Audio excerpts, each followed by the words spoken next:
Well, hasn't this been a party? 50 days of celebrating Easter, 50 days of celebrating a community of people, a community of Easter people. Pentecost, of course, a huge festival in our faith where we celebrate 50 days after Easter and today commemorate the descent of the Holy Spirit upon the 11 disciples.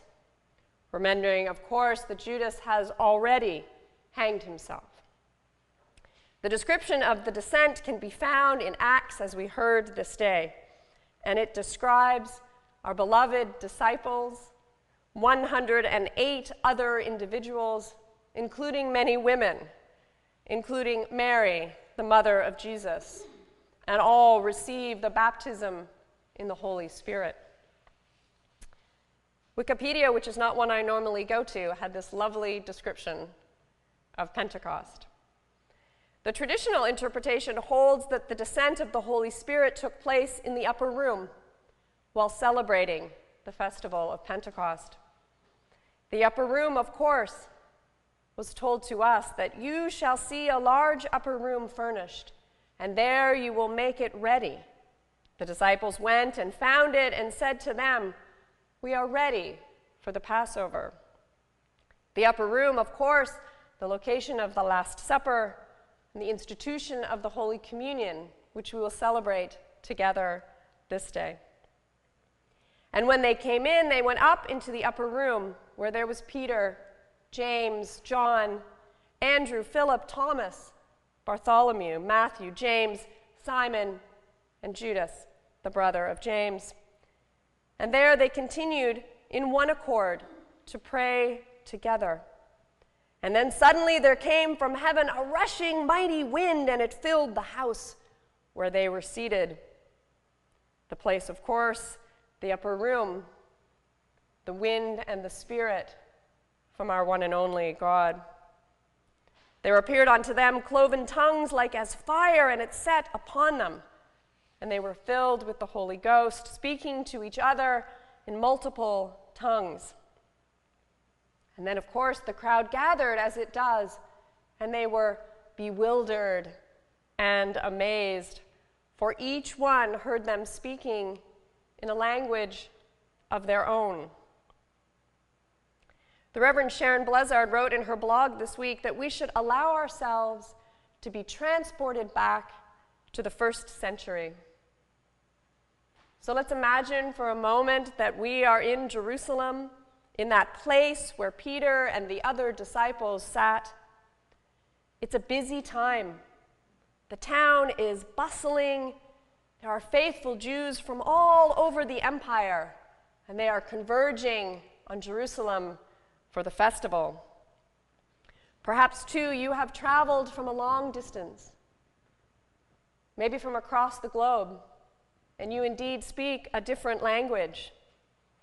You are hungry to be a part of this bustling adventure that lies before us. And then suddenly the wind of the Holy Spirit fills the place. You hear the roar as it rushes through the windows. What do you hear?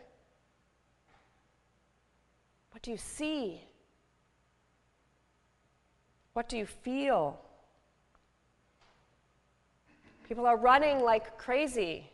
It seems chaotic. There's an eruption. There are excited voices talking in many languages. And then, as God often does, breaks into that space, and there is silence.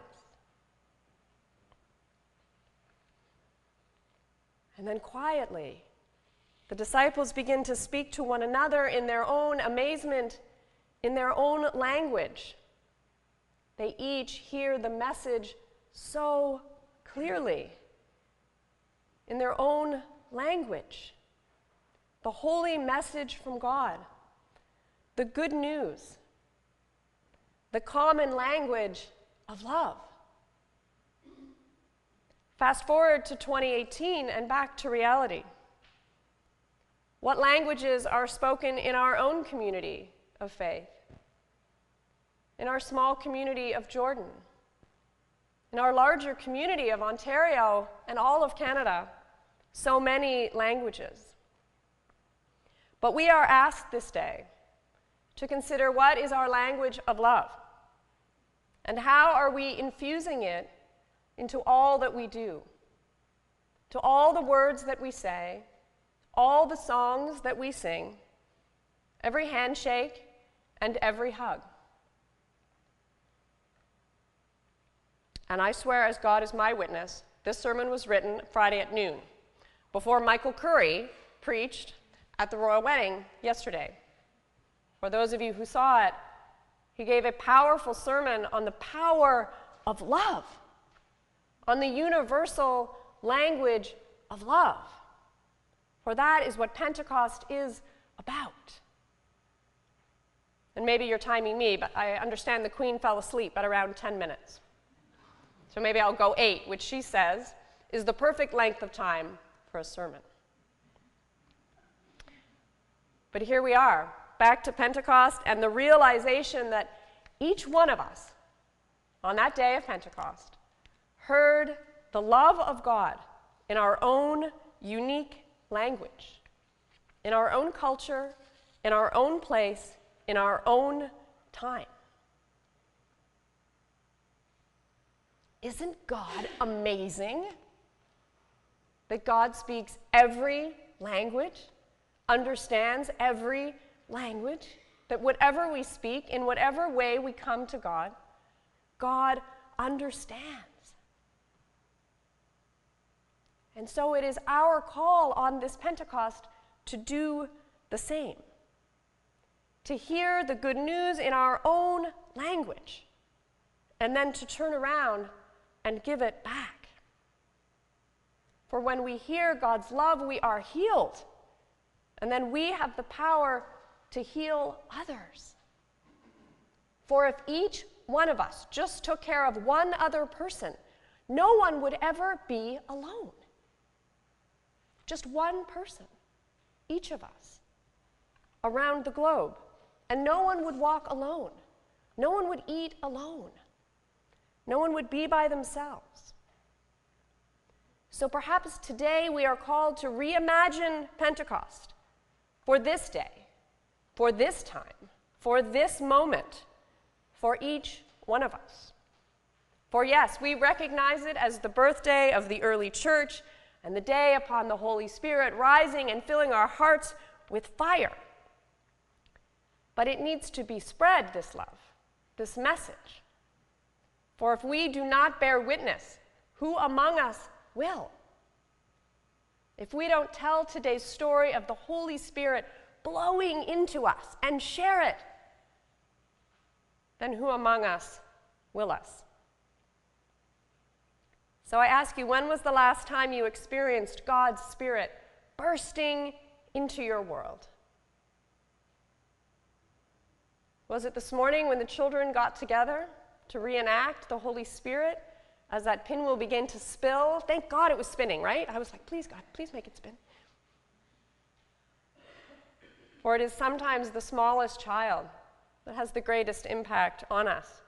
And I thank God for our children here, for all of you who nurture them and bring them here and care for them and love them, for they indeed do love this place. So the Spirit is here. The Spirit is among us this day. I give thanks for all of you, and I have great hope that you too will be awakened by the divine this day, and that you will follow the light and the path that God has placed before you. May you speak in tongues and hear in tongues this day, and may God's Spirit burst forth into your life. Thanks be to God.